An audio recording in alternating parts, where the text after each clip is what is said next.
got good volume? I got you now. All right. Good afternoon, everyone, and welcome to the IEFA Game of the Week, brought to you by Blades Audio Video, Security, Tony Thomas Art, and Noblesville Trophies. This is Sean Blades. I'm here with Scott McCoy at Brownsburg Rourke Stadium for quite the matchup, Coach. We got the two undefeated teams left in the IEFA, both at 5-0, the Junior Bulldogs and the Noblesville Grinders. This ought to be something. What do you think?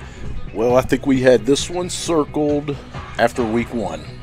Yeah. I think yes, sir. After week one, we kind of saw a little bit of what there was. Week two kind of gave us a little bit of affirmation with that, and now here we are for a battle of the unbeatens. Yeah, this is as good as it gets in our league, and both these teams have been playing dominating football, particularly on the defensive side of the ball. I believe Noblesville gave up a touchdown the second play they was ran against them this season, and haven't given up an 8-team touchdown since. And Brownsburg's given up a long pass, a kickoff return, and Ben Davis got them once. I think it's going to be really interesting to see how these teams work, because I feel like they're very evenly matched up. Yeah, I think this game's going to be decided in the trenches, I believe, and who does it and who makes the fewest mistakes here. I think that is the key to success for both of these teams. Yeah, yes, sir. And it's, 10 and 11 years old, you make mistakes. Heck, we watched high school football all night last night and saw plenty of mistakes. So, absolutely. Brownsburg is kicking off. Kick's going to go deep. It's going to be picked up there by King Hall at his own 15-yard line. This kid's dynamic.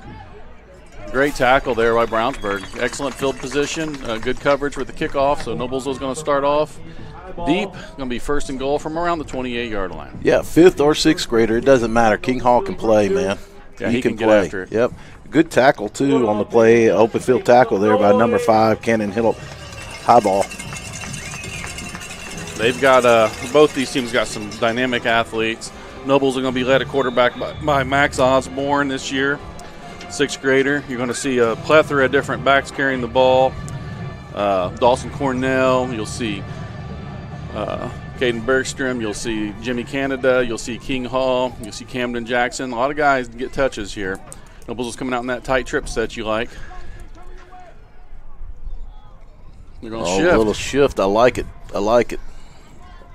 Brownsburg didn't adjust to anything there, which tells you they're kind of evening them out just playing that 53.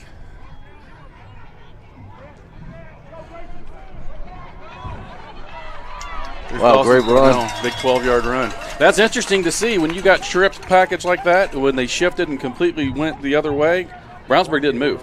So Brownsburg looks like they came out ready with a 5-3 defense, and they're just going to play it straight up. And Noblesville's able to take advantage of that. Yeah, it becomes numbers, right? Numbers and angles. And by the shift there, that is exactly what Noblesville did. Took advantage of that, toss sweep, put the ball in your hands, get to the next level. And I tell you what I do like about him is the way he finishes runs. Cornell really puts that shoulder down and gets after it. Same alignment. They got a lot of room here. They're going to go back to the shift and go back under center. A little different set here. Yep.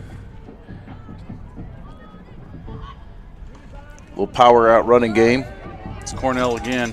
I think they're going to find that's going to be tougher to go. Now, Brownsburg hasn't ran this defense that I've seen this year. They may have ran it against Center Grove, but it's a 50 front, which Noblesville may or may not have been expecting, and they're going to have to adjust. Yep. I think you're going to realize the edges are going to be there. Brownsburg's really good inside. I was interested to see this defensive line up against this Noblesville offense. Well, and we've seen Zion Bester a few weeks ago, and we thought he was really athletic, just didn't get involved. But, man, he got involved there from that outside linebacker spot, that monster. A little different look here. We'll shift back to that trips. I think he's going to now we're going empty. Pass here. Boy, that is a dangerous play to take that long to develop. Good concept. You got numbers widening things out, but it's got to be quicker there. Yeah, that's a pass intended for A.J. Gonzalez, who jumped around he was the inside receiver and jumped around two guys to kind of catch that on the little swing route. Just a little high, a little pressure.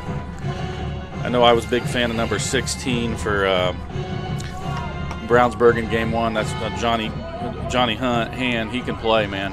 Yeah, I think both of their ends, Evan Arnold and Han, are both pretty good players. Direct snap here.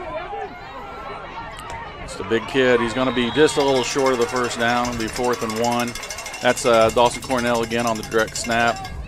Yeah, I mean, I don't I know in this league we oftentimes get you start running the ball and you try to do certain things, and, man, it makes it pretty easy. Just snap the ball and run it. Yeah, they brought in Cam Jackson there. They're just going to run a straight unbalanced here. Yep, unbalanced. He might have gotten it. He got it, he fell just across. Yep, he fell forward. Very well defended, though, by Brownsburg, but just a little single-wing power play. Yeah, again, another good tackle by Zion Bester, too. Now, on this set, Coach Hostetler's got a wide receiver there, Jackson, playing in the backfield, but Jackson doesn't look like he's a guy who wants to block a lot back there. I think he wants to run some routes and catch some balls, but if they're going to put him back there, he's going to get his body on somebody. Coming back out in the trips gun set, we'll see if they shift. Got King Hole in there now at running back. It's like a little option play. Yep. Great tackle out there. Royce Troop, I believe that's who that is. Little number 10 for Brownsburg. He's a dude, man. Yeah, he does a good job there. Does a really good job there. I think it was Brownsburg did a really nice job there making sure that they maintain leverage on the outside, forcing things back in, and that was a really good play by Brownsburg. Yeah, Royce Troop, number 20, is one of the better athletes on Brownsburg. He ain't very big. He's very shifty and a really good tackler. If I'm Noblesville, I'm looking to come back. I'm looking to shift back. I'd go to trips to the field side here. They're just going to go double tight. Little offset eye here. A lot of shifting going on here. Noblesville taking time out. A little too complex possibly for them. Well, I mean, we're kind of seeing that they're trying to figure out what they're doing. I think if I'm Noblesville, I'm just trying to get the edge. Against that 50, I don't think it's going to be too easy to run inside. But if you can get a seam, there's only one linebacker in between that tight ends. So, there'd be some reward there if you can get through that first level. Yeah, but the key to that is you got to be able to block the edge, right? And with Arnold and with Hand there, it becomes a little bit of a challenge. So sometimes run in some counteraction and staying with that off-tackle power. You don't have to get fancy and try to do a bunch of shifting and moving and throw the ball. They were running the ball with success here, and let's just see if they stick with it. I do like the mix that they did, moving Canada back to quarterback, taking some direct snaps. That was a little nice just because you defensively you never count a lot of times for the quarterback to run the ball, moving him to that quarterback spot.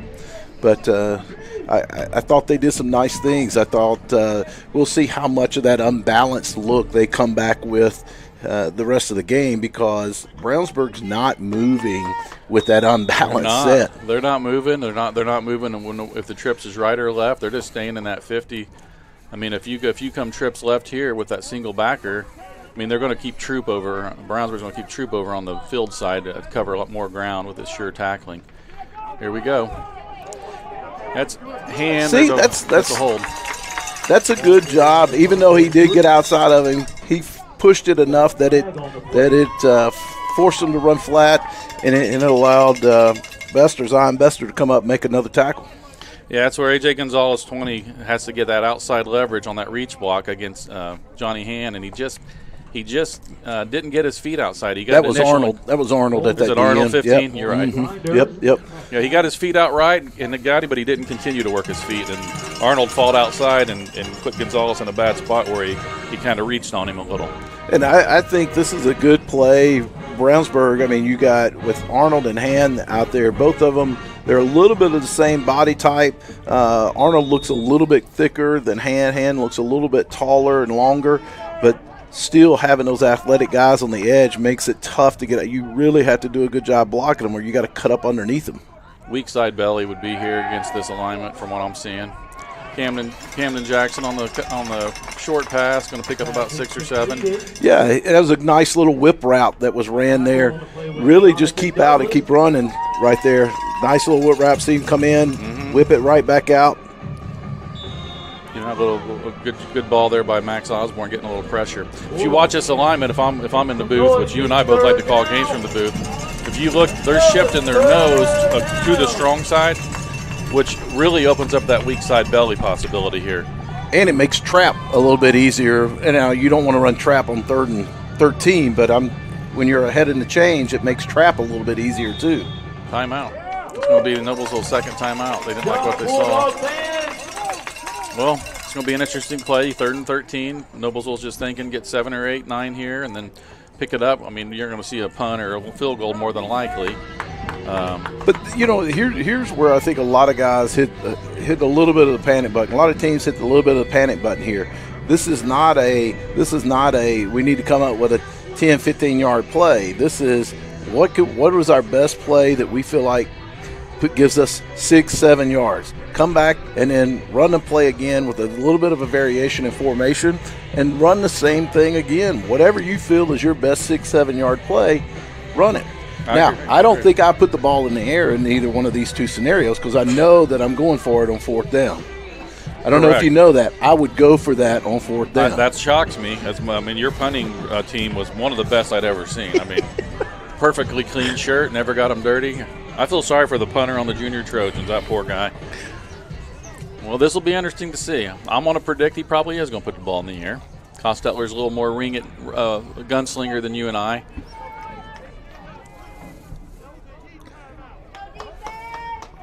We got that trips. That was a heat timeout? That's what the official said. It's not even hot out. What in the world what's this coming to, Tupelo? Man, I tell you what, I never had one of these heat timeouts. Growing up in Luther, Oklahoma, and Tupelo, Mississippi, this is a nice winter day. No doubt. No doubt. No doubt. All right, well. Is it a heat timeout for the officials? I guess. Coach Malloy's kind of cut from the same cloth you and I are. He's like, what? What are we doing here? Yeah. All right. 3rd and 13. Caden Beerstrom a little bit of comes shift. in motion. Yep, little run here. There we go. Okay, pick up a 5. Trying to get the number on Brownsburg. That linebacker came in beautifully there. I think that's number 9. Their jerseys are so hard to read. It is tough to read. Jonathan Douglas. Yeah, it's Douglas. He fills a window and goes low and takes down a much bigger athlete. Does a great job. Johnny Douglas. And there's a reason he's playing inside linebacker. Yeah, I think in this set, he fits that. Brownsburg likes to move that guy and send that guy from various spots from time to time. Yeah, see that little tap there? He's telling him which way he's going to go and which way that D lineman should go. I think they're just going to throw the ball up to Jackson here, which two receivers in the same area. Brownsburg will take over. Good stop by the Brownsburg defense. Now we get to see what Brownsburg's offense can do against this Grinder defense. Absolutely. Looked like a discombobulated route because I don't believe that those two receivers were supposed to be right beside one another. Looks like the outside receiver should have ran a post, and the outside guy or the slot guy should have ran that out route, which he was. It looks like the outside guy may have gotten confused on the route. But again, what do you do best on 4th down, 6 or 7? You got to go back to doing what you do best. It may not always be comfortable, but you got to do what you do best. That play there could have easily been number 20, Royce Troop, taking it to the house the other way as well. Yes. Oh boy. Boy, big drop. That's not the way you want to start out against this Noblesville defense. You don't want to put self-inflicted wounds on there. It was not a bad snap, just a little nerves there from the quarterback. We got number 1 Jacoby Dowler out at quarterback, who's played really well for the Junior Bulldogs this year. Tough kid. He ran over to get the play from Coach Malloy. Brownsburg does a very familiar offense. This time they're going 2-by-2 with no tight end. Looks like a passing play here. Oh nope, maybe a jet. There it is. Oh, nice. Great block destruction out there. Yep. Dawson Cornell just destroyed his man trying to block him, and Everdell came inside and cleaned it up. Absolutely. Again, goes back. You start getting tendencies. You figure these out. They kept that outside leverage there again, destroyed that block on the point of attack. There's nowhere for him to go. As we keep talking leverage, so what we're talking about, for those of you that don't know what we're talking about when we say leverage, the one guy on the outside of the defensive perimeter, outside of the box, has to keep everything inside of him and force it back to the defense. 3rd and 13. Oh, man, right through his hands. Great ball by Dowler. It's going to bring up a 4th and 14. Brownsburg's probably going to punt this. Now, Brownsburg's running back is Miles Mays, number 22, who we've been really impressed with. And he hadn't got a touch yet this game. Brownsburg came out with a little bit of script and things they thought they could work. And you bobble one, your first snap. You don't block well on the jet sweep, and the ball goes right through your hand. So who knows if those plays could have worked. I don't know who puts fumble down on their script play one. Nobody on purpose. Exactly. Camden Jackson back to receive this punt. That's going to be a short punt. It's going to bounce sideways. Brownsburg's going to go ahead and down it. They got a net 13, 14 yards out of a punt, which is about as good as you can hope for this age. You just don't want to see that thing get fielded and going back the other way. That's where you and I have to both be proud that last year I didn't punt a single time last year for the first time. You didn't punt for 28 years. What's that? Dillinger over there in the blue. That is Steve Dillinger, legendary IEFA. Was in this league when it started. Coached the Grinders for 25 years over there. He's got to be proud to see a punt. He's always on me. Why don't you punt? I tell him because punting's for wimps. But apparently you have to punt once in a while, according to some folks. Yeah, overrated. Here's that trips right formation again. Thought they'd come back with counter. They're trying to run a little belly with the wing lead. Yeah, so, I get what they're trying to do. They're just hitting that in the wrong hole. They need to hit that outside of that tackle there. Yeah. Have that wedge there with the 3 receivers and that tight trip set, that arrow set. If they were to block out, fold one back underneath and hit that guy running there on an out on the power, it's there. There's an alley there. On the replay, it looked as if they opened up that first level, but the wing was so slow coming all the way across the formation. The linebacker was at the line of scrimmage as he's trying to block him. That just clogs everything up. There's just a quick dive again. Yep. Brownsburg just doesn't move easy. That's 43 there, did not make the tackle, but Cass Schidler blew that play up by just holding his block, holding his ground. Douglas is just having a heyday with playing behind this defensive line. He's just seeing windows and filling them as fast as he can. We call that making the play without making the tackle. Yeah. Making the play without making the tackle. And your 3 guys inside have to be that guy. Hands not in now. They did change it up a little bit. Arnold's now on the wide side, the field side. They went with a little bit heavier option here. Oh, my goodness. He almost took that handoff. Yeah, it's 15 Arnold again, just slanting hard and blowing that play up. They're trying to run counter there. They're trying to run counter. And against a 5-man front, they're just not picking up their blocks.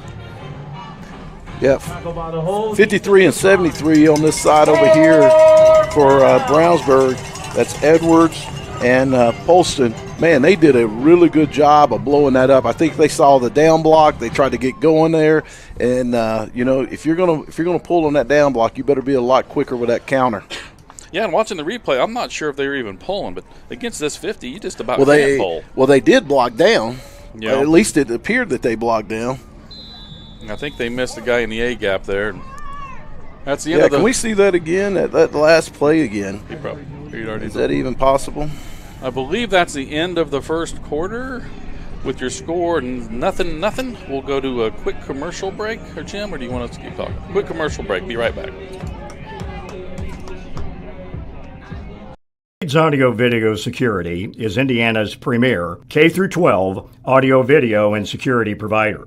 Blades is a design-built firm that provides high-quality solutions that are designed, engineered, installed, and warranted by our team of experts. For 18 years, we've helped schools and local businesses see and hear more clearly. Whether it's your sound system, your displays, your network, or your building security, ask how our experienced team can serve you. All right, welcome back. It's hard to see the clock here. It looks like there's still 11 seconds left in the first quarter, which I think that Noblesville did use a timeout, which would be their second timeout. They're probably going to look to punt here as we're still in the second quarter. Man, whew. This play just keeps me up at night. You got to have a good snap, good protection. We are still in the first quarter. They got 11 seconds left. They call a timeout. Yeah, yep. Yeah, it looks like they are going to go for it. Well, Max Osborne will punt the football, too, out of this short set. They are going for it. Wow, they are really swarming right here. Now Brownsburg's defense just too fast, too disciplined to get away with that. Just a quick swing route, good throw. Looks like we got an injured player down there, too, for Brownsburg. Missed the first block. Is that Duncan? Now, I believe that is the end of the first quarter. All right, now that is the end of the first quarter. We'll stay here with you. A reminder, our sponsors this year are Blades Audio Video Security Incorporated, Tony Thomas Art, down in Monroe, Louisiana. Scott, I don't know if you saw, I talked to Tony this week, and he had his first video go viral. So if you got a chance, look him up on Instagram, Tony Thomas Art, or I think he does that other one too that's from Tic-Tac-Toe or whatever it's called. But he had a video go viral with 70-some thousand views of him. He literally put on camo waders, and set his tripod right in the middle of the swamp and painted exactly what he saw. It's you have to watch the video. Look it up at Tony Thomas Art. It's amazing. I don't understand artists. I can't even write my name legibly, let alone draw pictures, but he does some beautiful stuff. So, yeah, my brain doesn't work like that. To me, an art, for me, is a round object with a meat and 3 veggies in there. That sounds good. That sounds good right now. That's a masterpiece for me. Yeah. But I have been to Tony's site. Really good site. If you're out there looking for, maybe you got thinking about early Christmas presents or thinking about buying Christmas presents early, great spot. A lot of good Southern stuff. Sweet teas and lemonades and porches. All right, there's your first look at Miles Mays, and you see why they like him. Quick spurt. They ran a little counter action there, I believe. Yeah, the thing I like about Miles is more than his feet is his vision. Being able to see what he wants to do before he does it is really a nice attribute for running backs. They really had something there on that jet motion, and this is where your team's discipline comes into play. Those inside backers vacated for the jet. They have nothing to do with the jet. They got to have eyes on 22. That's their guy. Yeah, this might be a pass here potentially. Nope, another jet. Well, they see something they like in that jet motion, or with that fly sweep action there. Picked up about 1. Going to be a third and about 5. This time the inside backers, you see, they read, and they attack, but they're also flowing that way because Miles Mays took off that way as a lead blocker. So at that point, that makes sense because your only running threat's a quarterback, and we don't see Dowler take off with the ball very often, although he can't run. It's going to bring up a 3rd and 5. Again, 4-down territory, cross midfield. More than likely going to go for it. We got 2 receivers to each side, H-back on the left. Yeah, this looks potentially like it's a run. Yep. Big opening up the middle. Yeah. Miles Mays finds a seam and just accelerates. Yeah, I mean, it comes back to keys a little bit, right? You kind of had a feeling that was going to be inside run by the formation set there that they had out. But I'm trying to figure out the inside backers. They both took off to the left alley. And, I mean, Mays was running. He's the only back in the backfield, and he's running up the middle. I don't know where their inside linebackers are going. Yeah.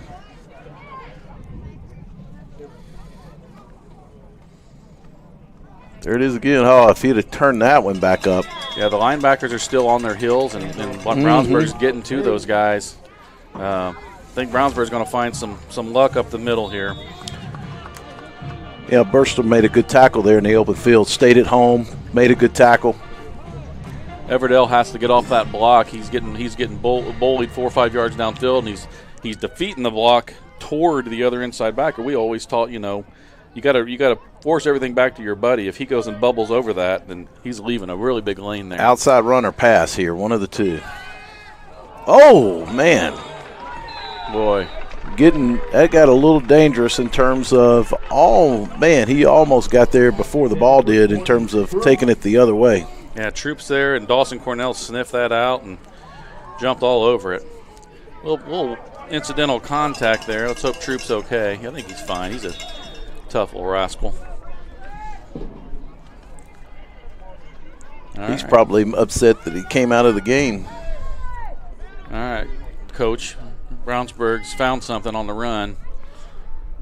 What are you telling them right now? Oh, there. Beautiful play. Dowler can run. Oh, they got a hold in there. Man, I don't know about that one. Camden Jackson comes a little high on the top. I thought that looked good in terms of that where that block was. I'd like to see that again. Yeah, I thought that block looked really good. I didn't think that was a hold. That's right a good there. Block.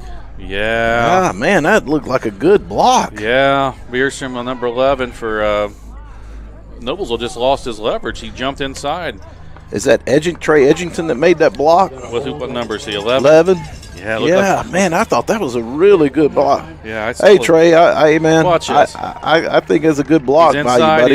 He's inside. That's actually 20. I think that's 26. 20-something. It's tough to tell those Brownsburg numbers. Maybe 24 or 26, Smith or Spector. It's a good-looking block. And we did the Westfield HSC high school game last night, and, man, there was a lot of holding calls, and we'd get the benefit of the replay, and it was about 50-50. Half of them were great blocks, and half of them were true holds. And, I mean, it needs to be obvious, especially at this level, for it to be called. Back to pass, Dowler. After he's going to show off his legs again. That's not a bad play by Dowler. I like that. Don't force it. You just ran for a touchdown and called it back. Use your legs. That's just as good as a completion in my book. It's only third down. So now, if it's fourth down, you may let that thing rip toward the goal line and look to get maybe, at worst, you're going to get like a punt result. Well, we got 5:42 left in the second quarter, still scoreless against these two powerhouse IEFA teams. Great ball game. Coach Malloy still having his quarterback come all the way to the sidelines to get the play. That's a pet peeve of mine. It is, because if you were the quarterback, you wouldn't make it through the second quarter. If I had to run over there once, I'd be done. They're going 2 by 2. Mays alone in the backfield with Dowler. Fourth and about 15. Definitely looking for them to throw the ball. Yep, here. that's a throw. Dowler's getting a lot of pressure. That ball's up for grabs. Oh, man. Another flag on the play. Might be roughing the passer. They are calling roughing the passer. Let's see this. Dowler comes back. He's scrambling. He's out of the pocket. I don't get that call at all. He had his hands on him as the ball was being released. Yep. I didn't see the follow-through. I don't think he can follow through with his weight.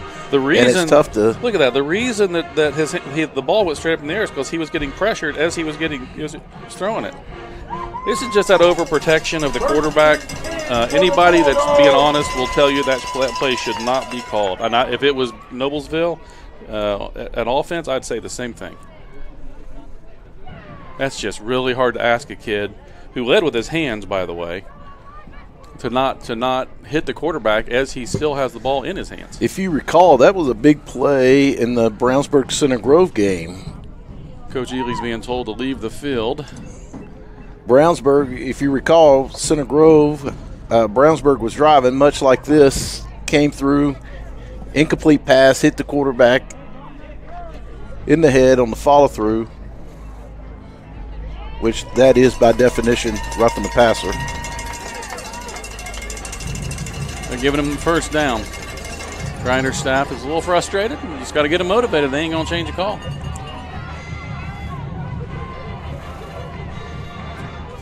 The fans are yelling it's an automatic first down. That's where you get into guys watch too much football on the weekends. If it's 4th and 20 there, it's not a first down. It's just the yardage. It's not an automatic first down. Yeah, it's not a first down either. It should be. Yes, it is a first down. 1st and 10 from the 12. 1st and 10 from the 12. Yep.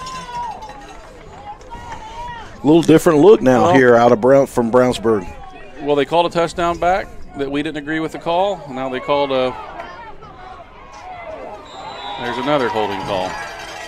Nope, they're going to call horse collar here. Watch. They called a There's a holding on the holding backside. one. No, that's a good call. That is horse collar. That's textbook horse collar. Put his hand Well, in the they back called of his holding. jerseys.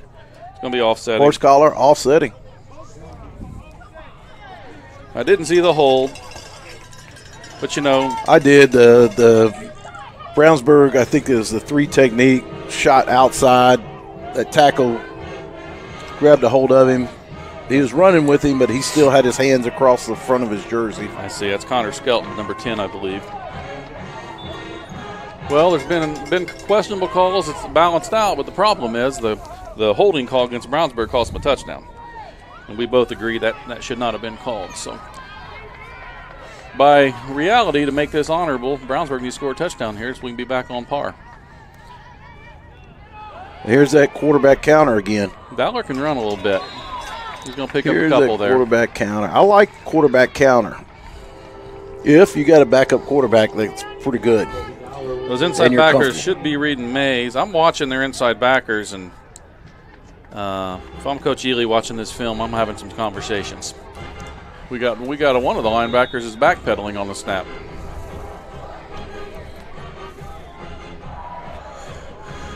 Well, you can sit and complain about the calls all you want to. The game is the game. You still have to play it, right? I mean, sir. Penalties are about that. You have to overcome. It comes back. That's one of the things we constantly coach is mental toughness, and you got to be tough enough to bounce back here. 2-by-2. Mays is going to get the ball up the middle. Plays made there by 12. Jimmy Canada makes the play at the line of scrimmage. Brownsburg splits are really tight. I wonder sometimes if they just widen those splits out, if that helps them a little bit on counter because it widens out the defensive front a little bit too. Noblesville pretty much blitzed both their inside backers that play. Everdell went up to the defensive left side, and Jimmy Canada ran right into that play over on this side of the field. You putting the ball in the air here? Am I on 3rd and 8? No. No, they're going outside with this on an outside run. Oh, they're throwing. Wow. They had something. It almost looks like Noblesville's in man coverage there because the corner chased that play all the way inside. Now, Brownsburg has enough schemes. If I see that, you're probably looking to run that route and then just shoot somebody in the flats because there's nobody there. If they could figure out a way to run that same set and take that H back and bring him all the way back across. Yeah, the corner vacated his. I think they're in cover 3 over there, but the corner just ran with the receiver. Yep. I felt like in the last several years, when you coach youth ball for a long time and you can't have advantages over guys, I think you took advantage of me for years. I closed the gap a little, just not enough. But you got to be prepared, and your guys have to be fundamentally sound and do their jobs. And I think both of these teams, to be honest, have had a little bit of a easy run of it because they're pretty good. And I don't know how the league is this year as a whole. I'm trying to decide because I feel like we're not as big overall with the big guys and some of the more dominant physical players. But now both of these teams are kind of meeting their match here. So it's interesting to see how they respond, what changes they make, how they overcome a little adversity, some calls and things like that. Well, the one thing that I see as the league as a whole, and I have the privilege of seeing it for the last 15 years, is I don't think this year it is as physical as majority of the years in the past. It seems like everything, people go shotgun, they go to spread. We've had this conversation. Run the ball, make people tackle you. Run ISO, run belly, lead block, destroy blocks. There's Troop on the little reverse. I know Noblesville defended this really well. Yep. Cornell missed the tackle, but he did just enough to clean it up for A.J. Gonzalez. So Noblesville will take over here, 1st and 10 from around the 15-yard line. They dodged some bullets, dodged a touchdown, dodged a roughing the passer. 2.5 minutes left now. We're going to see Noblesville's offense get one more shot. Yeah, and again, it's easy to sit up here, but if I'm Brownsburg, I'm sprinkling. I'm giving you a heavy dose of their running back, and then of Miles Mays, and then I'm sprinkling that quarterback counter in there. And they have had tons of success with that. I try to put myself in the box and think, okay, what would I do here? And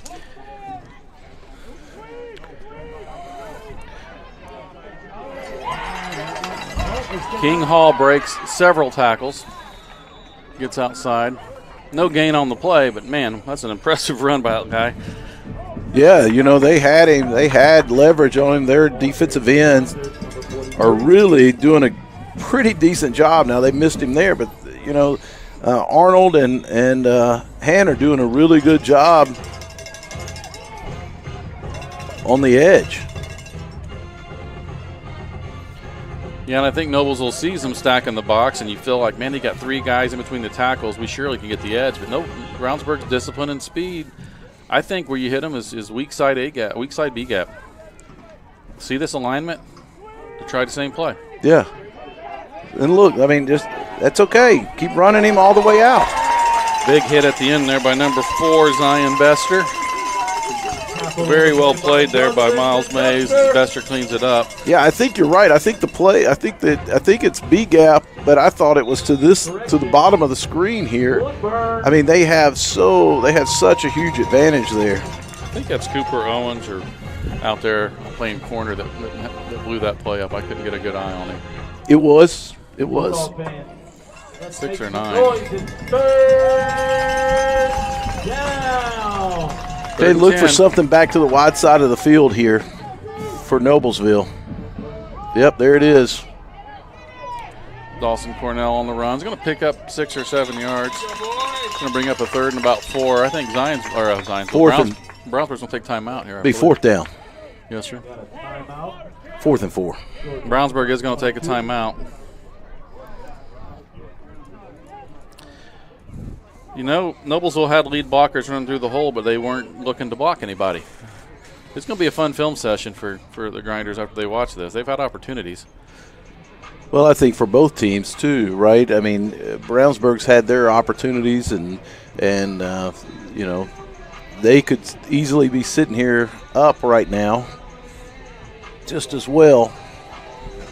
Against a 53, once you get through that first level, that second block's pretty easy. It's going to be 1 of 2 guys. It's either the middle back or the outside back, whoever shows, right? And, you know, if you get some action out, you know, if you run in a little bit of that fly sweep that they run with an inside power, it holds that outside linebacker just a little bit, and now you're off and running. I know you like that tea mixture I gave you today. I did. I just took my first drink of this tea you brought me. I didn't know you were a Starbucks kind of guy. I'm a tea guy, man. I like the tea. That's good. I've been coughing a lot with allergies, and that may tame me. All right. 4th and 4. Coach Dillinger's over there, so Jeremy's obligated to punt, right? It looks like they are going to punt.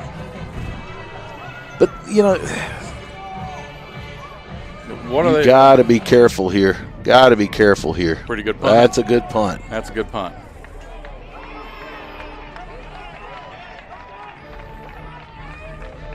Ball rolls dead at the 41.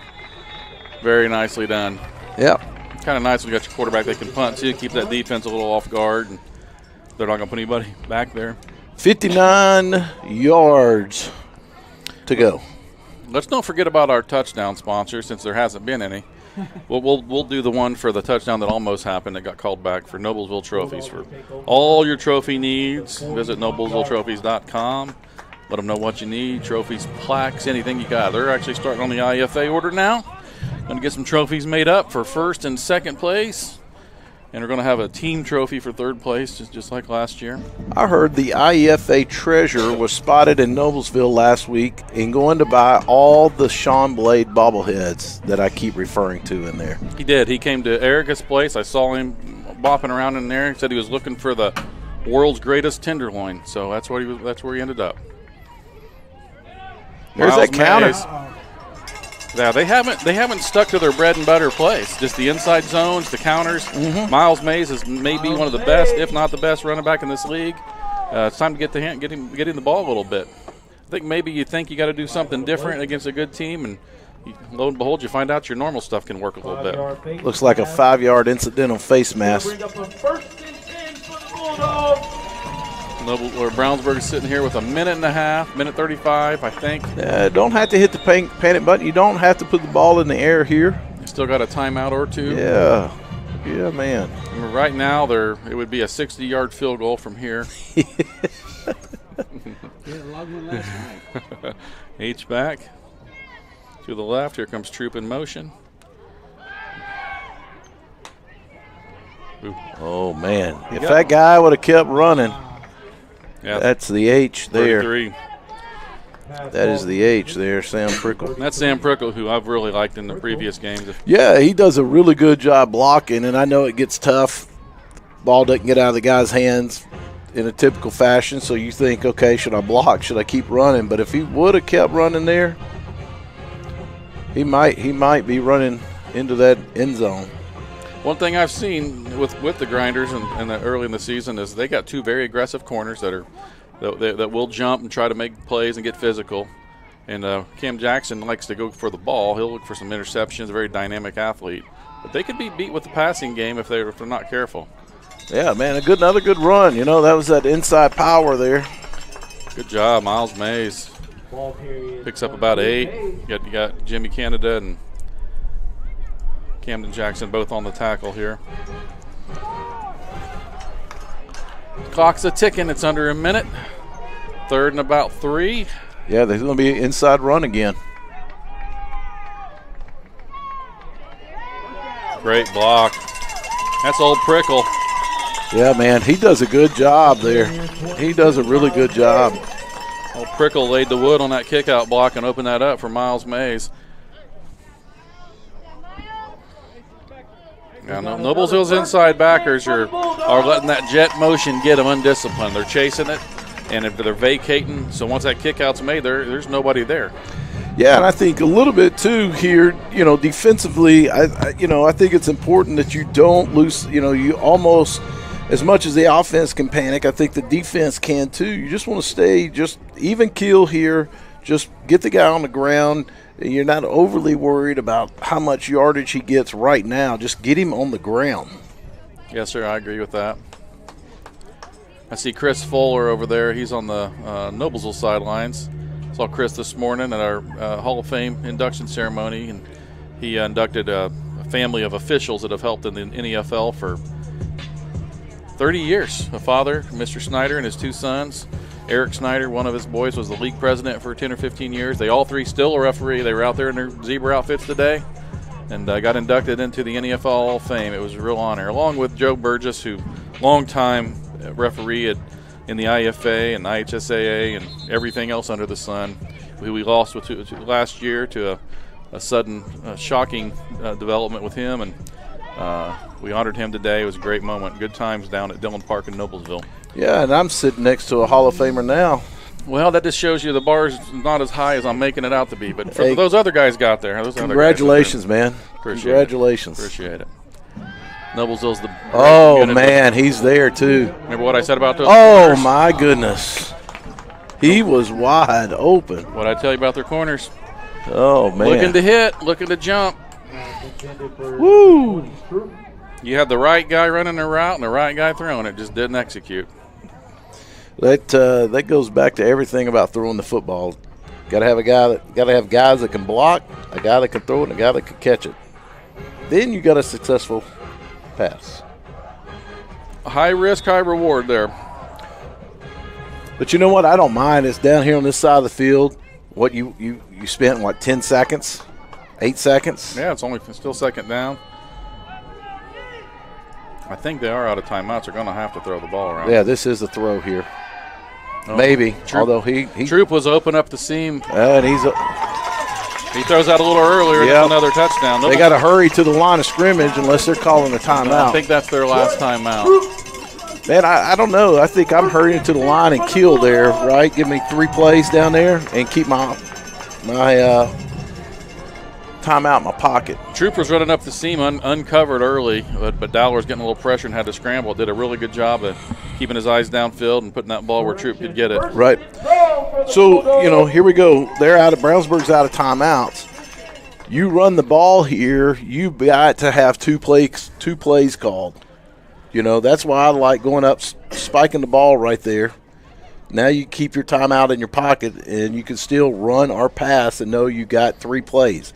If you run it here, you're going to be lucky to get 3 plays. Can you spike the ball and kill the clock out of shotgun by rule? That's a great question. I think you didn't used to be able to. That's a great question. I think you can. I'm not sure you can. That's one thing that, never bothered you and I. We were always under center, but these teams that run shotgun every play, I don't know. Plus, you run the risk of that snap being a little wacky. And yep. I would say of all the shotgun teams in the league, Brownsburg's always done about the best job of getting that snap executed timely, direct, keeps their play going. Yep. All right, here we go. We're motioning over into a trip set. Yep, they throw the ball to the outside. What a play. Up and caught it. Number 10, Isaiah Duncan. Just goes up and makes the play. Zayden Stanner was there on the coverage. Dowler threw a great ball, man. Great ball. Off his back foot. He just put it up there and said, hey, man, go get it. Go make a play for us. And that's what they did. Brownsburg getting on the board.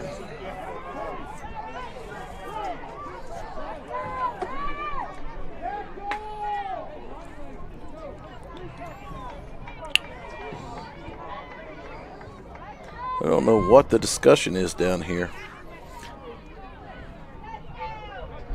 I didn't finish your story. You were talking about that treasure, the IEFA treasure coming to Noblesville. Yeah. I forgot to mention, I kept an eye on him. Can we get somebody with a white hat to make a decision?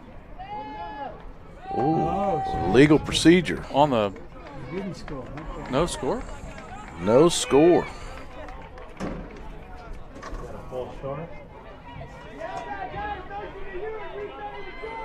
So evidently the guy on the outside over here did not declare on the line of scrimmage. Brownsburg fans are less than happy, I would say. Noblesville's taking out a D lineman, going to put in an extra DB. King Hall coming back to safety along with Cam Jackson. They don't want to put the ball up around King Hall. No, this could be bad. That's an amazing turn of events. I guess we need to pay attention.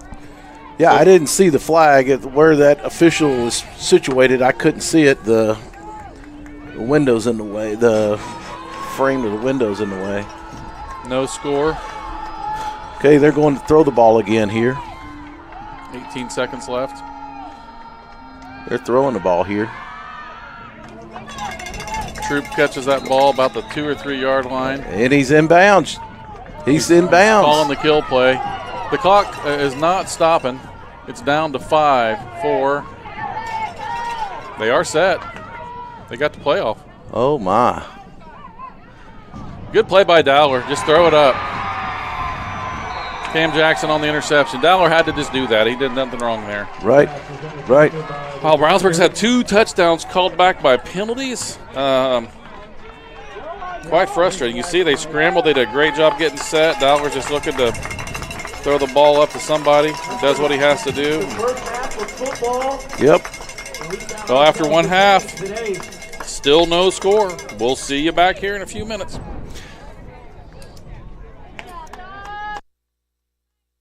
Blades Audio Video Security is Indiana's premier K-12 audio, video, and security provider.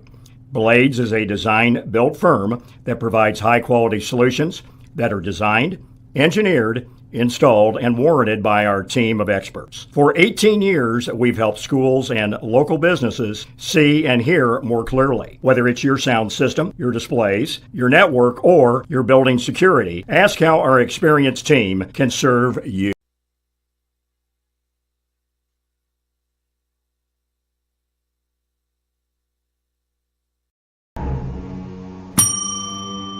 Can I help you? Yeah, I'd like to order a hamburger, fries, salt, maybe a large vanilla shake. This is a trophy shop, can't you tell? You got carry out? Everything that you need, we have here at the shop. Very unique. You order today, carry out tonight. That's our version of carry out. All right, I'll take one of everything. Oh, that may take a little longer. We'll have it for you tomorrow night. I'll be back tomorrow to pick it up. We'll be waiting for you.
Blades Audio Video Security is Indiana's premier K-12 audio, video, and security provider.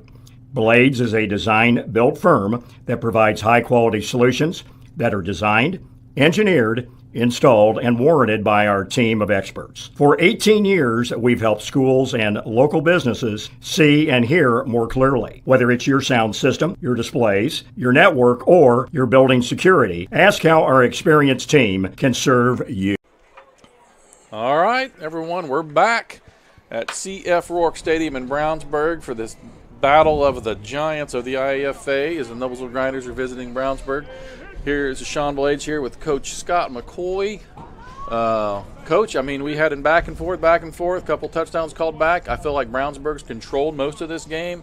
What's your thoughts on that first half? Yeah, I absolutely agree with you. And when you said back and forth, I don't think it's back and forth as much as it has been back for Brownsburg. They get all the way down there into the red zone. They've had 2 touchdowns called back. Noblesville, I don't know if they've been past the 40 yet. No, I'm not sure if they may have they had a first down. I don't know. Brownsburg, they may have had 1 or 2. Yeah, I think they have had a couple. Yeah, they've had a few first downs, but they get to that that 35-35. That's kind of where they've lived, and Brownsburg is finding out they're having great success running a little bit of that power and running a little bit of that quarterback counter. Man, if they just stick with that, I think they'll be just fine. I really, truly do.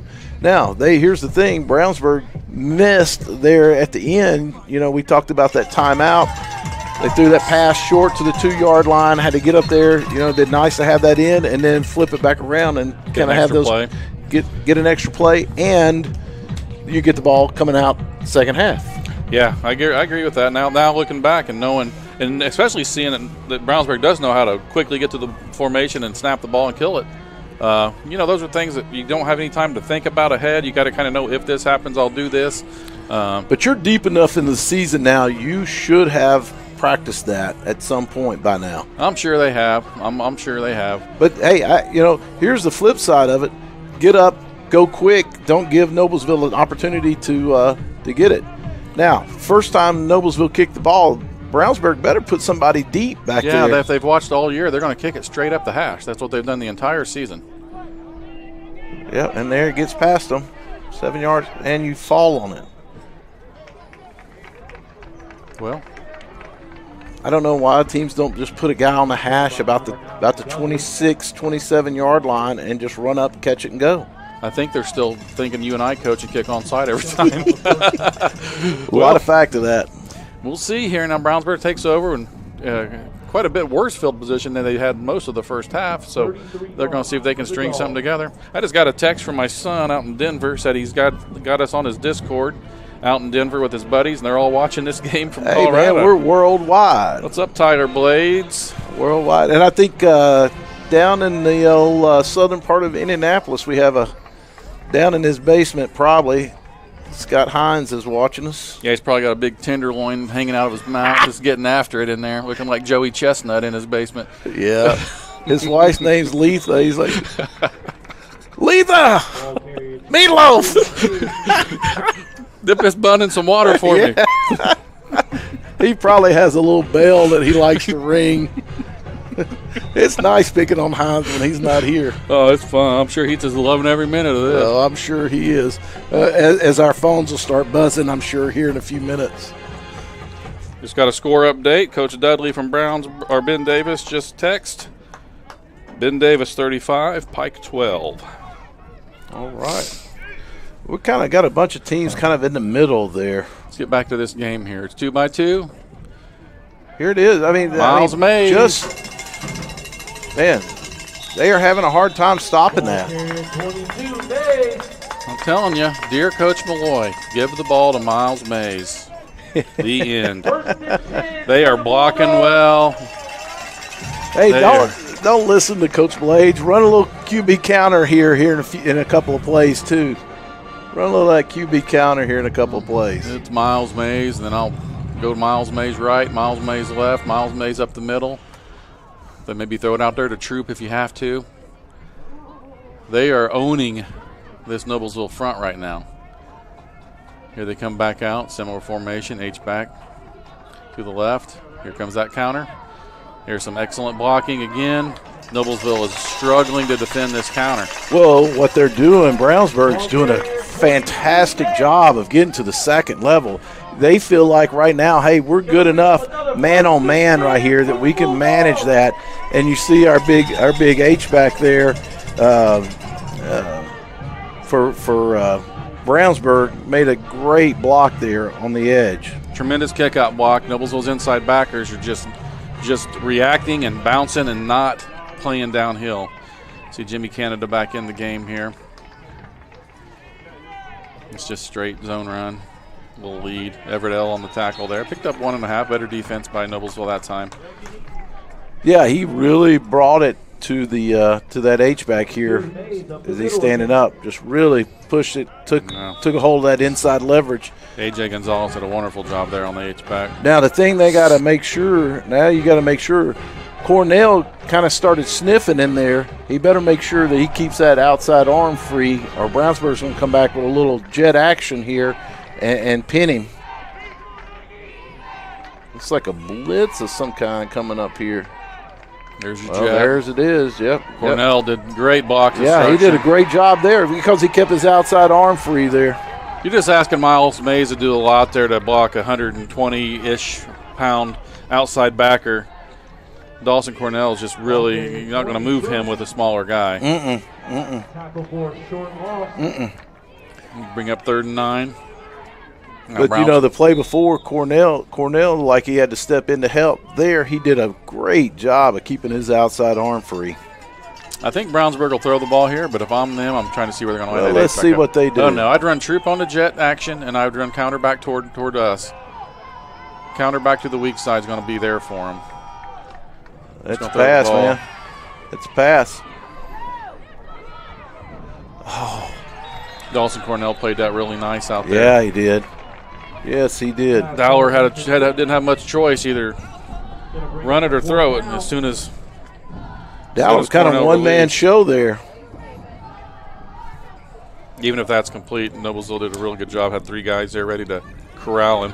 At the youth level, I think guys get so enamored about, you hear guys that don't have a lot of experience in this talking to the ends and the edge guys about getting upfield, get upfield. No, man, keep spreading that thing out and let your numbers get there. And it really demoralizes the defense when you can't get to the edge. Noblesville, Brownsburg seemed a little confused. Wow. The punt's going to be a net gain of about Bulldogs punt on the play. That's a pretty beneficial call, to be honest with you. They gave him about 12 yards on the punt. Yep. All right, let's see what Noblesville does now. Let's see if they regrouped at half. Brownsburg has really done a great job defensively, especially on the edge. Now, can Noblesville figure out a way to get inside that edge there? One of our followers just texted us, we're number 1, man. That's really nice. I wouldn't expect anything less. Yeah. Good job. We had to work our way to get there. What's this call? False start. I think we had a I don't think he was set. I think there was a little bit of movement over there. Yeah, I think they're calling something on the left side. I didn't see it. I don't think everybody quite got set. I said this last night in that game. There's more laundry in the ground in my bedroom in 7th grade. Man, it's looking pretty rough in here. I can already hear my mom yelling at me. Yeah. Guys are throwing some flags. Okay, now we're widening this set out here. This little arrow set. They got numbers. Yeah, they did. They shifted that out a little tight right. No, they don't have a tight end. It's looking for a little bubble to Jimmy Canada. Oh, man. Had a slip on the play there, but Brownsburg recovered. It looked like there's going to be a little more there. He got 7 or 8, but that looked like it was going to be a big play there at first. Nobles are going to go hurry up here. They had 2 pretty good blocks out there. A.J. Gonzalez needs to stay on that block a little bit. He ran by it. Cam Jackson split out to the left. Yeah. Tight right, I formation. Zion Bester's pretty good defensively at that outside linebacker. You know, and he looks like he's about 135, 140 pounds. Yeah, he's a good player. That play there, they just ran a simple dive up the middle, looking to attack that backside A-gap.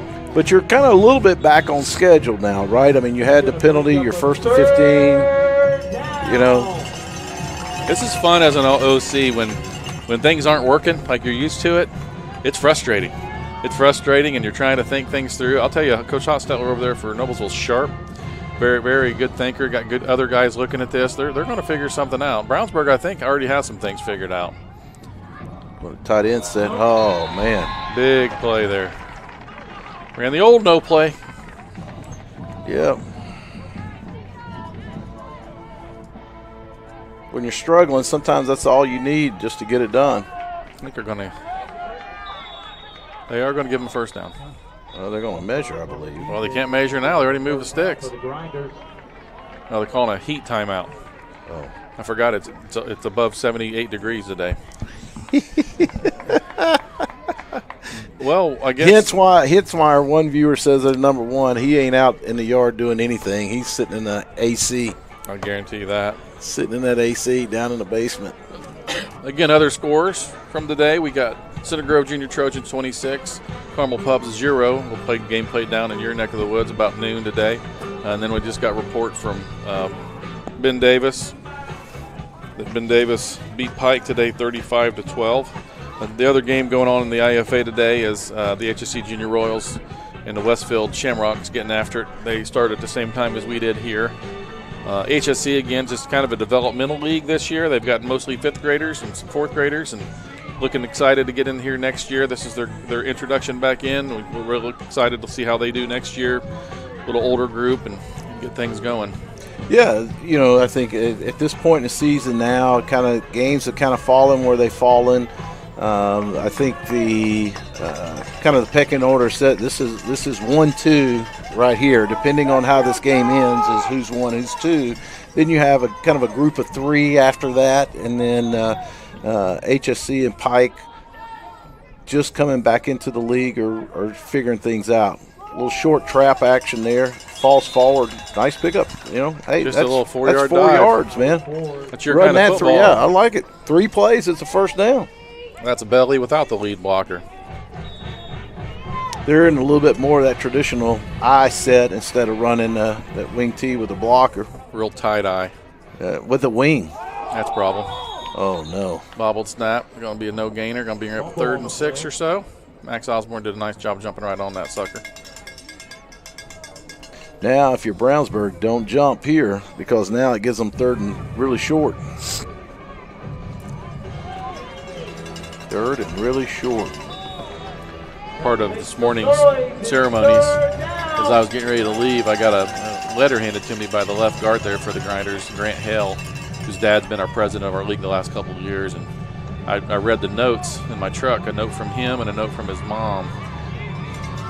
Explains why you coach. I'll just say that. 2 of the nicest notes I've ever gotten, and that's it fantastic. Really makes you feel good about what you do.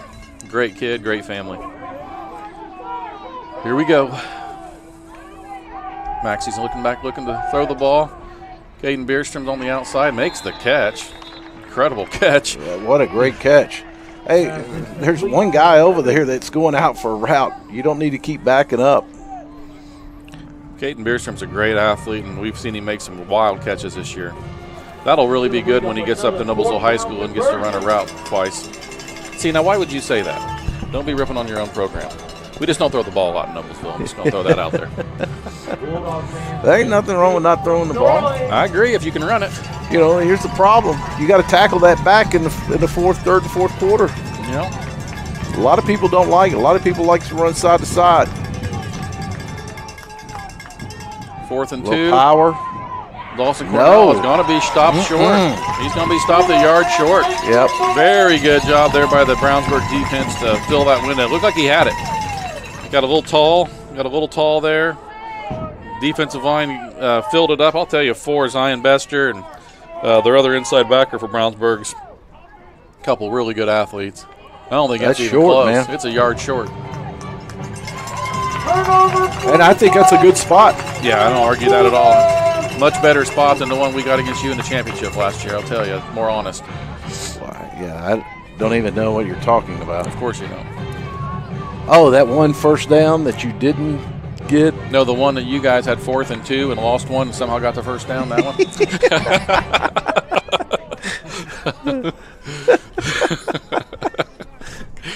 Might be exaggerating it slightly. Oh, that's too good. That's too good.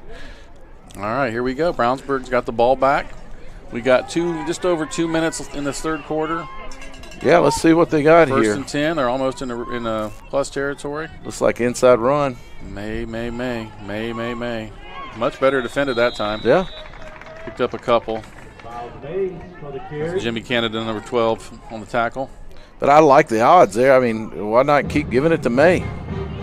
Yeah, Jimmy Canada just defeated that block and filled the window, but it's there. I would go back to that and go back to that and go back to that because it's there, and if there's a seam, Mays is going to find it. Yes.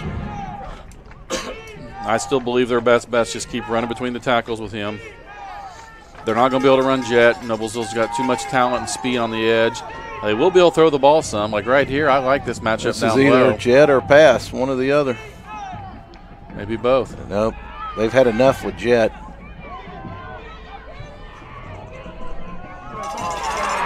Wow, he intercepted that Pick football. that off. He was beat. The ball was in the receiver's hands, and somehow Noblesville comes down with it. London Rollins. London Rollins. He baited him, Coach. He let him beat him deep just so he could bait him into that. Shortest guy on the field. Unbelievable. I'll tell you, 10, Isaiah Duncan for Brownsburg went up for that ball, and I thought he had it. Just a couple inches over his head, and what a catch by London Rollins. Folks, don't let people tell you that you can't play football if you're the smallest guy out there. What a great play. What a great play. See number 5, Camden Jackson, celebrating with his teammate. Okay. Wow. Turnover. We used to talk about after a turnover, defensively, one of the goals we used to have, no first downs after a turnover. Oh, here we go. Spreading it out a little bit. Yeah, with a tight end here. They're trying to run that to the edge. Yeah, you ain't going to – man, I tell you what, I really, really like the way Zion Bester plays. Out on that perimeter. Prickle, too, and yeah. I think Schidler in there. They came and closed that. I mean, they're trying to get the edge there, and Canada cuts it back into them. Well, yeah, you want to run into Bester? There's not a lot of openings in this Brownsburg defense. They close really, really well. Back to the tight end set again. I think that's Gonzalez at tight end. Strong side belly. Look at this. There's nobody in B or C gap. That little whip route they ran again. Oh, yeah. He's guiding him upfield. Ozzie saw that, and he had it read right. If Jackson's able to see it a little quicker and head upfield, that's where he was supposed to, that's where he wanted him. 3rd and 10. Ruschenberg had really good pressure there for Brownsburg. He came up from the secondary. I think it's Ruschenberg. I can't tell. Is that 22 or 23? 22. That is 22. We'll see. Yep. Well, 3rd and 10. What a struggle here. 39.7 seconds. It's as if they don't want to advertise at all for Noblesville trophies.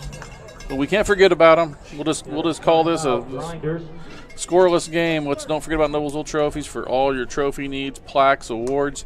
If you need a banner made, you can call up there at Logan Street Signs. You can hit these guys up. They can do it all. Jim, the IEFA treasurer, Scott Hines, sent me a text. Wanted to know if you can do a trophy in a tenderloin. Is that doable? Maybe get it from Sid. Possibly. You can have an edible trophy is what we're looking for here. All right. Yeah. All right. We'll work on that. And he wants it as big as his head. If you've ever seen his head, it is big. That is a big piece of meat if that's as big as his head. Good night. Oh, you got to stop it, McCoy. You're not going to be able to go back to Johnson County after this. Your house is going to be bombed. Oh, that's funny. Oh, boy. We got a lot of viewers out there. IEFA's been bringing in 800 to 1,000 viewers on these games, believe it or not, right? I think it's all because they know that they're getting the Hall of Fame broadcast by Mr. One Sean Blaze today. Again, hey, man, congratulations, though. Yeah, thanks. Going into the Noblesville Youth Football Hall of Fame today, and that just says a lot. It says a lot from the amount of time that you put in, the amount of people you surrounded yourself with, your tremendous family, man. Congratulations. That is really, really awesome to be rewarded like that. Thanks. Quite an honor. I'll tell you, any success I had out there, I tell people all the time, I got more help from Scott McCoy, the enemy from the south side, more than I did from anyone in our own town. Hey, man, you got to be able to help share the knowledge here. You all know how to play football down there. Little double move. Oh, man. If he had left it, Mays would have got him. Brownsburg ready for that all the way. Yeah, Prickle was there, and Mays is telling Prickle, hey, man, if you weren't so athletic and could drop that far back, I would have picked it. Yeah, his own man broke up the pass. That's what I used to hate about some of those DBs. You know, as a linebacker, you got to read, run, and pass, right? So, you know, you get back there and you get to your drop, and you put a hand on the ball, think you're doing well, and this DB that all he has to do all day long is read pass. That's all he has to do. And he's mad at me. I'm like, bring your little tail up here and go tackle that 220-pound running back. All valid points. Looks like Ozzy's going to punt this one. A little short snap punt. Good athlete at quarterback. Hey, he gets a roll, man. He gets that roll. 30, right in front of Coach Dillinger over there. He's got to be so happy about that punt. He got on me so many times for not punting. He said, you got to develop punters. Till you play the team that scouts you when you punt, and if, you know, shoot that B gap really hard there and just sell out hard with a big-time player, you will absolutely get it.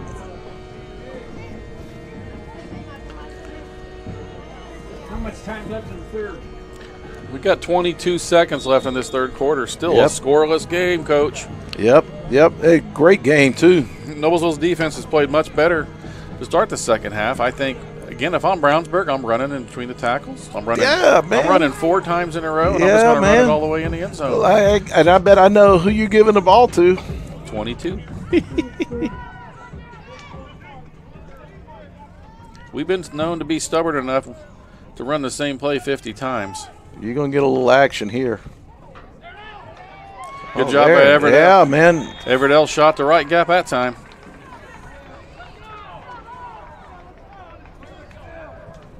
Ball carrier 22, Mays. Yeah, L played downhill much better that time. Yeah, that was really, really well played. All right, well, after 3, we are still scoreless here. We'll be right back with you after these messages. The third quarter. Game is tied, scoreless. Blades Audio Video Security is Indiana's premier K-12 audio, video, and security provider. Blades is a design-built firm that provides high-quality solutions that are designed, engineered, installed, and warranted by our team of experts. For 18 years, we've helped schools and local businesses see and hear more clearly. Whether it's your sound system, your displays, your network, or your building security, ask how our experienced team can serve you.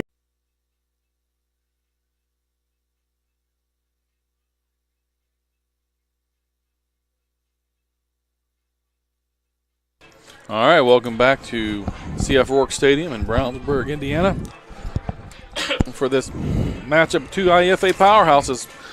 Sean plays here with Scott McCoy. Here we go, Coach. Hey, man, scoreless. 0-0. Man, this has turned into a defensive battle, field position battle. If it does come down to, games like this, I think it kind of favors Brownsburg because they continue to kind of play more toward their end of the field, Noblesville end of the field, than the other way around. Yeah, I feel like total yards, Brownsburg had the advantage. Although the second half here, Noblesville's defense has stepped up. Yes, linebacker play really. Yeah, I see their linebackers this time. They're just shooting. Yep, they're just shooting the gap. Good job. A little quick screen attempt. Mays defended really good by Connor Skelton. Going to be a loss of 1. Man, Skelton making a tackle for Noblesville. I've heard that a time or two. Yeah, both of their inside backers just blitz that time for the Grinders. I think Coach Moy would love to run similar play to that, just run that back right behind those linebackers somehow. Yeah, There's a you huge know, hole back there. the plus side to that is you catch Noblesville going the wrong way. If you're Brownsburg, then there's nobody there. But if I'm Brownsburg, I'm playing it to the H-back side over here. They got numbers up top. He's throwing a quick out there, looking for a Oh, block. man. Prickle's out there. A.J. Gonzalez from the defensive end position covers Running. a lot of ground. Running. He's a player. That's fun to watch. He played quite a bit as a fifth grader. Just used his hands, kept his leverage. Prickle made a good block. But, you know, Yep. I mean, you hardly account for the DN there. You don't think he's going to be the one making that play. Yeah, but at the same time, you know, Stanner made a good play there, forcing it to go back inside, not giving up that outside leverage. You know, Yes, that's tough, man, when you got those guys out there. Yeah, Stanner had one of the best blockers in the league. Old Prickle running at him there, and that's no easy task. It's like they're going to punt here. Oh, boy. Oh, man. Jackson thought, he wanted to pick Boy. that ball up. Coach Ely just aged 5 years right there. He did. I just saw him just grab for a cane right there. Good little punt. Just Yeah, flip the field here. I mean, that's 85 yards. And, you know, Noblesville has struggled to put play after play after play together for a first down. Well, with 7:13 left here, that punt was a work of art. Reminds me to remind you to look at TonyThomasArt.com for anything you want, your art needs. I got a couple Tony's paintings. Look it up, guys. You can buy the prints, and you can actually hire him out to do originals.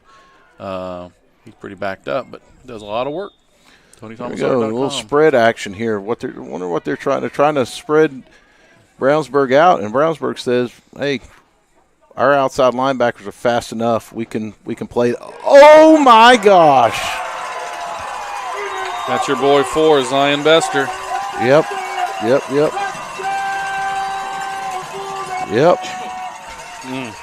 That's not the play they drew up. What a play by Bester. Man, he did a really good job there. You know, they try to throw it out there. He tries to make a great play and tips it up, and Bester just heads into the end zone there. Pick 6 for Bester. Pick 6 for Bester. Big play. It's funny, though, as you see this game rolling along, it's not shocking that the first touchdown is by the defense. Right. Brownsburg elects to go for 1.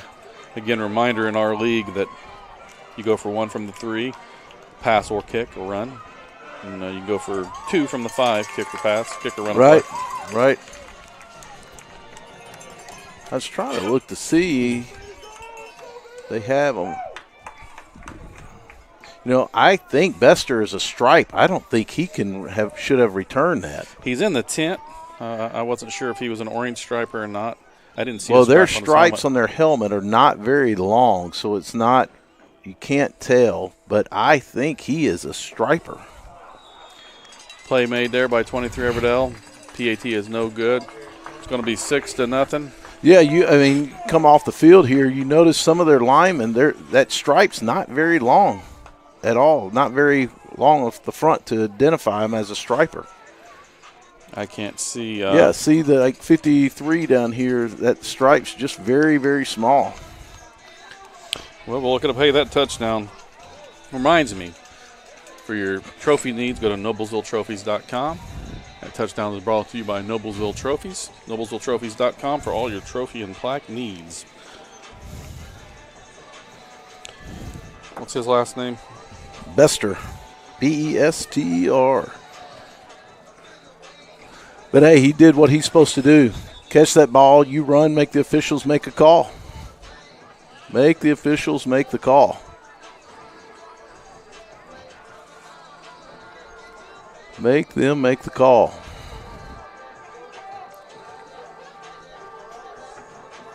Doesn't look like he has anything on the back of his helmet. It's just tough to see any of their stripes, really. Here we go. They're going to kick it off here. Brownsburg's going to kick it off, leading 6-0, which in this game is a huge advantage. Little accidental onside kick, and they got it. It moved 10. It went across 10.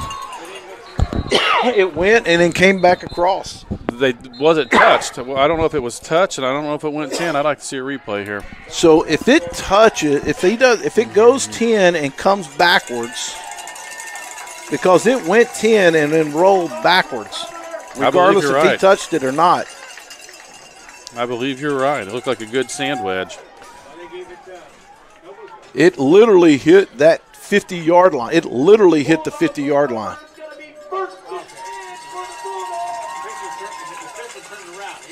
They called it wrong, yeah. Do we have a replay of that? All right. I do believe it did go 10 and then kick back, so I think that's the right call. Yep. I think that's right. Absolutely. I mean, that wasn't an intentional onside kick either. No, he missed it. That looked like one of your tee shots is what that did, just straight shank.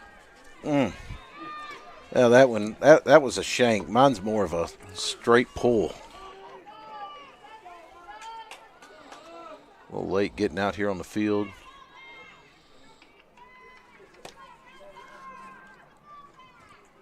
There's Miles Mays. Yep. Oh, he almost takes that one.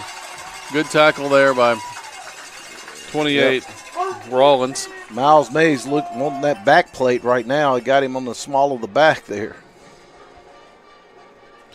Man, I tell you what, he's not just world beater fast, but man, I like the way he accelerates into a hole. I love his vision. He is a good running back. I'll tell you, Noblesville's inside backers, though, if you watch them, on that play I was watching there on the replay, they're just running. They're almost picking a spot and just running predetermined spot rather than reading and filling. That's, you know, you and I both talk about you don't want to tip your hand too much of how you prepared for a team because, heck, we may play coach again someday. For Brownsburg, we found any team that has one back in the backfield, if the quarterback's not somebody that's going to run a lot, both inside backers are just keying him. Right. You're keying where his steps go, you go, and then you find the ball. After a few steps, you still got to find the ball. And then there's formation tendencies that help build upon those odds and those percentages. And then you kind of develop a whole scheme, defensive scheme around tendencies, right? I mean, that's what you prepare for defensively. Okay, if they line up here, this guy's here, that guy's there, odds are they're running this. Right. You know?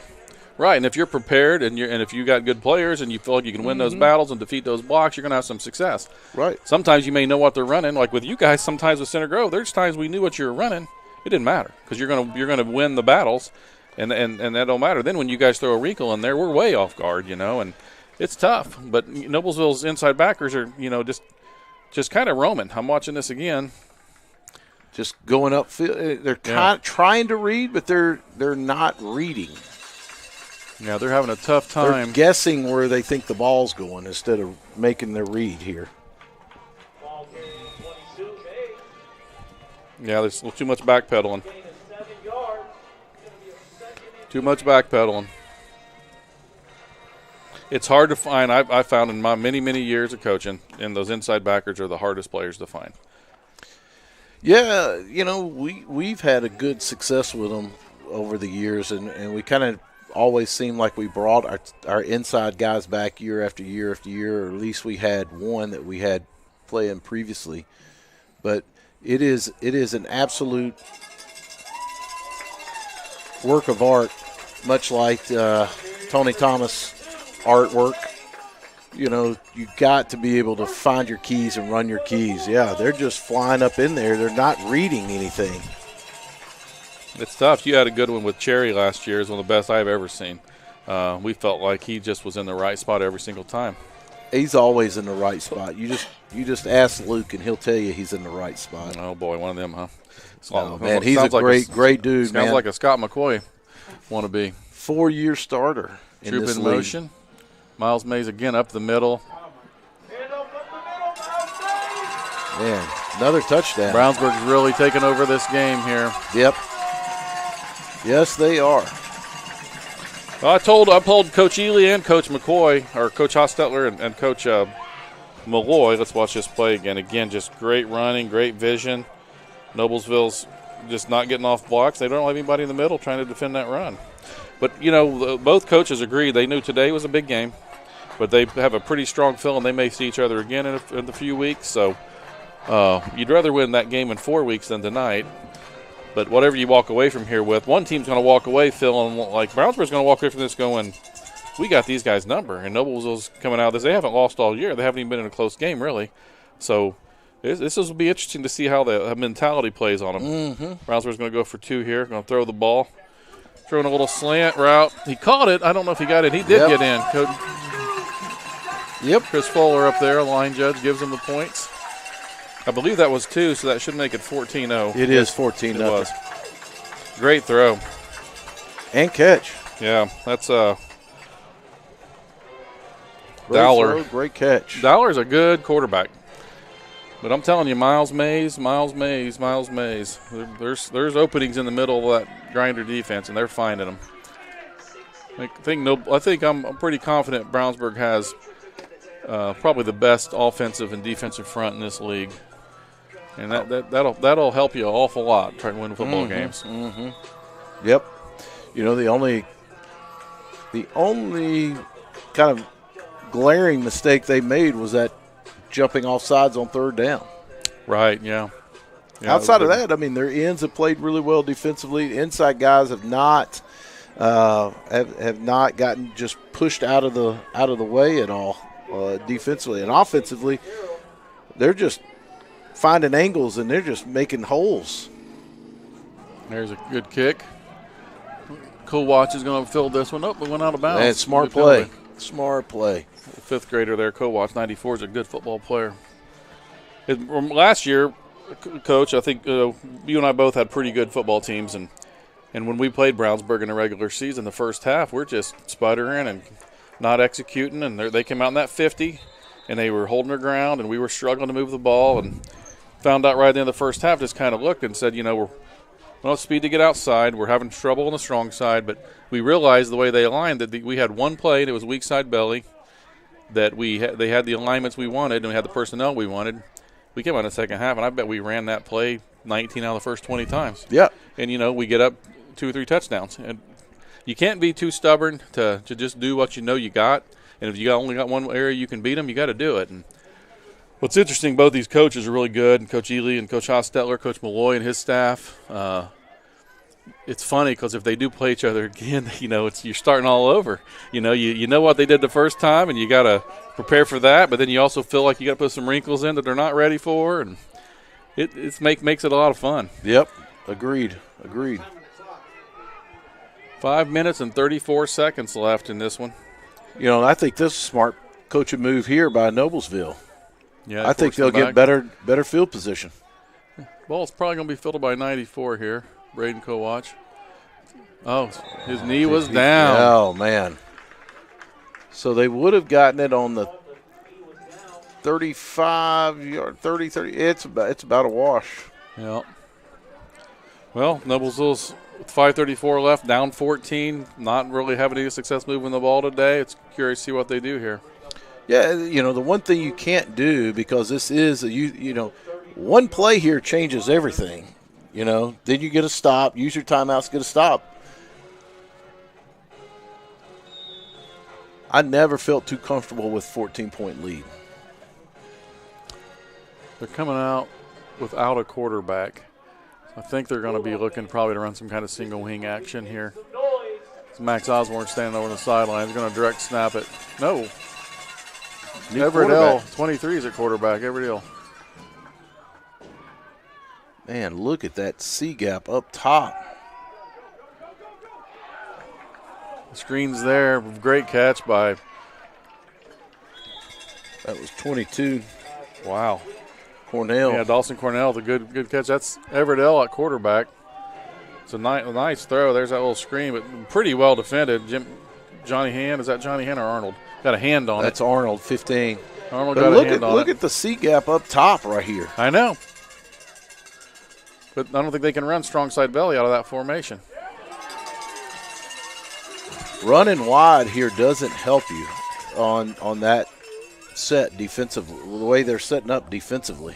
Yeah, they've changed. They were packing the strong side. Now they're packing the weak side. Mm-hmm. They slanted weak there.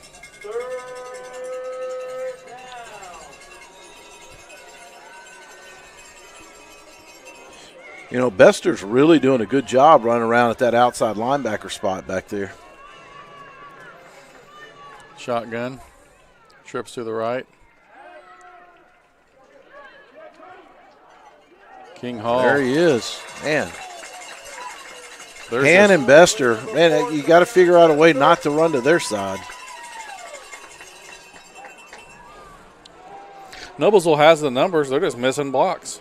Yeah, and I don't know. I just, man, get those guys running downhill instead of side to side. That's my whole deal here. But, man, tell you what, Brownsburg's doing a fantastic job.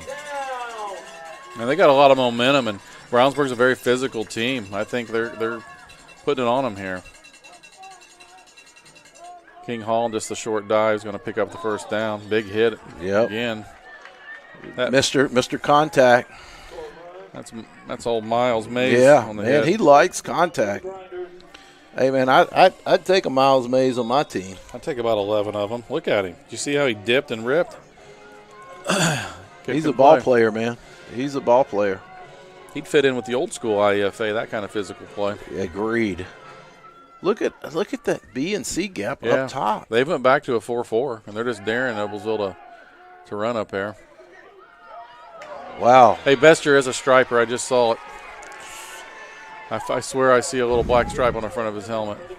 Yeah, well, he got moss right there. Their stripes Pierced them. Their stripes are not identified well. We need to probably talk about that.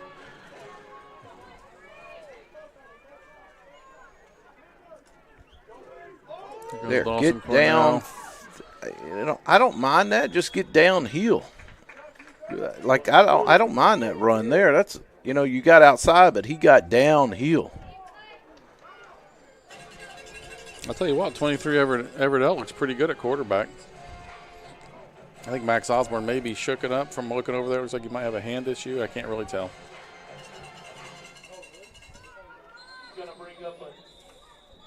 Well, we've got 2.5 minutes left. It's going to be a third and about a foot. What do we got a timeout for?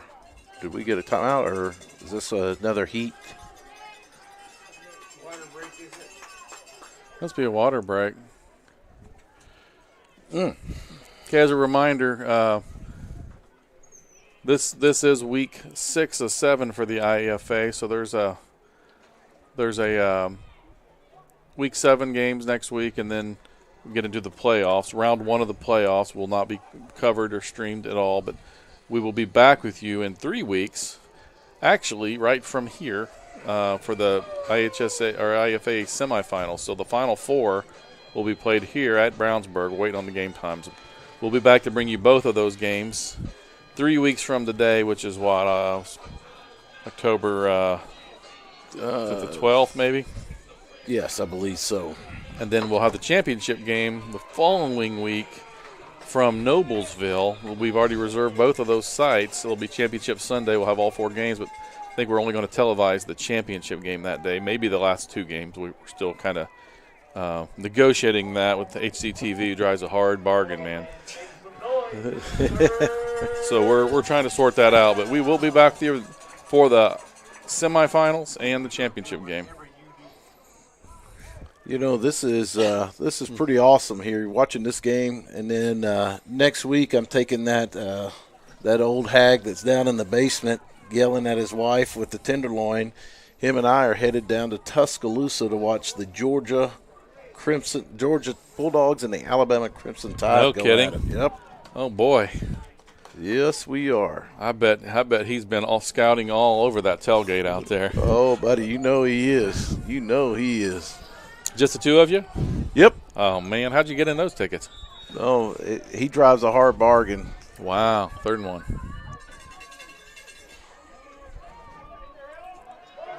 Going up to Camden Jackson. Man, he Well, got made it, the catch too. He between got two it. defenders. Yes, he did. Great catch.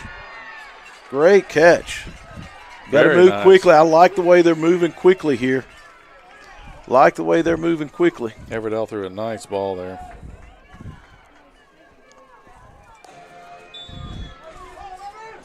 Coming back with the wing left. Again, looking to throw the ball. He waited too late. Did. Waited too late. That's Miles Mays, too. Grant Hill's trying to chase him down.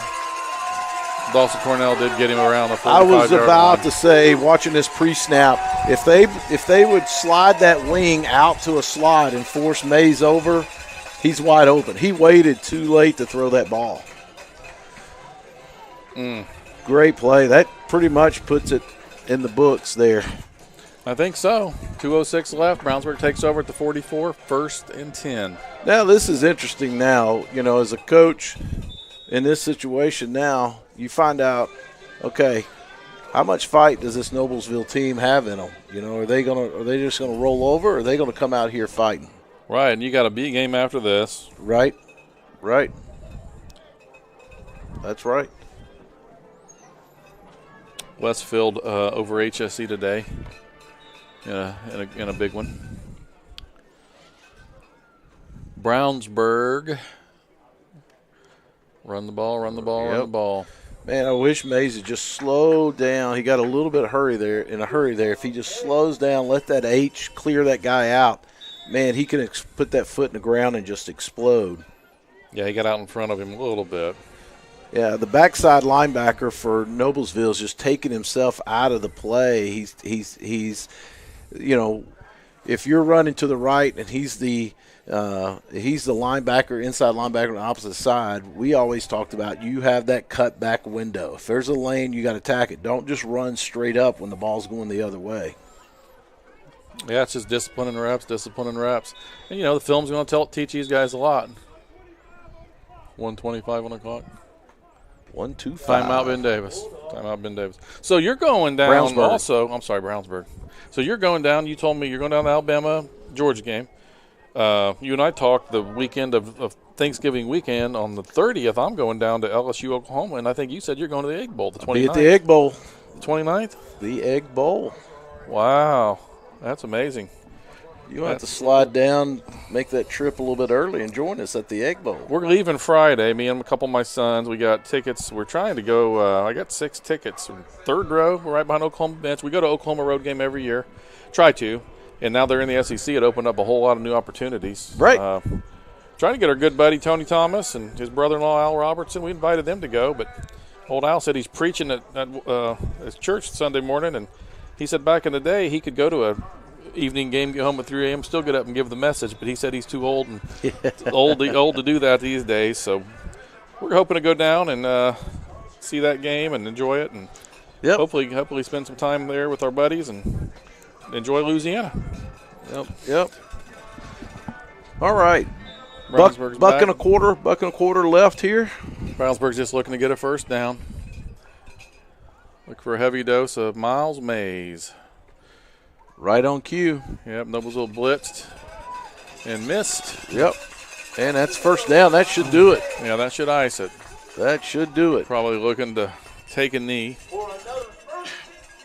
Yeah, Everdell on the blitz there, but just didn't come to balance. And, you know, Right. they're just taking guesses at this point. Brownsburg, you know, we talk about this game, and, you know, we get all enamored with Miles Mays and you know, the quarterback Dowler and Troop. But, I think the MVP here is that offensive line. They're good. That offensive line right now, I think, is the MVP of this game for sure. They're really good at the offensive line and D-line, and they're really good at linebacker. And Brownsburg kind of made a statement that they're the team to beat, and I think this is probably the best game they've played. Yeah, it looks like they're putting things together right now. Took a knee. Couple Dowler of takes knees a to knee. get out of here. Yep. More knee. Well, Coach, we'll be back here in 3 weeks. Final four. I would say this league is as wide open as it's ever been. Don't disagree. You think about this Brownsburg teams winning this, they're going to be 6-0. They beat Center Grove in overtime. They beat Ben Davis by 1 score. I think they beat Westfield by a couple scores. You got Carmel, who's been playing well. It's going to be wide open this year. Yep. I do think this is the cream of the crop right here, though. I think these two teams are the two better teams that we've seen all year. A little bit consistent. Noblesville didn't come out, didn't play their best game, I'm sure. But, this was still two really good games. This was two really good teams and just a well of a game. Good game, good football, good coaching all around. Well, thanks to Jim Walford and folks at Hamilton County TV out there on the camera, doing a great job. Jim's got a task. Take care of Coach Hines and that Tenderloin trophy. All right, we'll see if we can figure that out. Y'all have a great day. God bless. See you in a few weeks.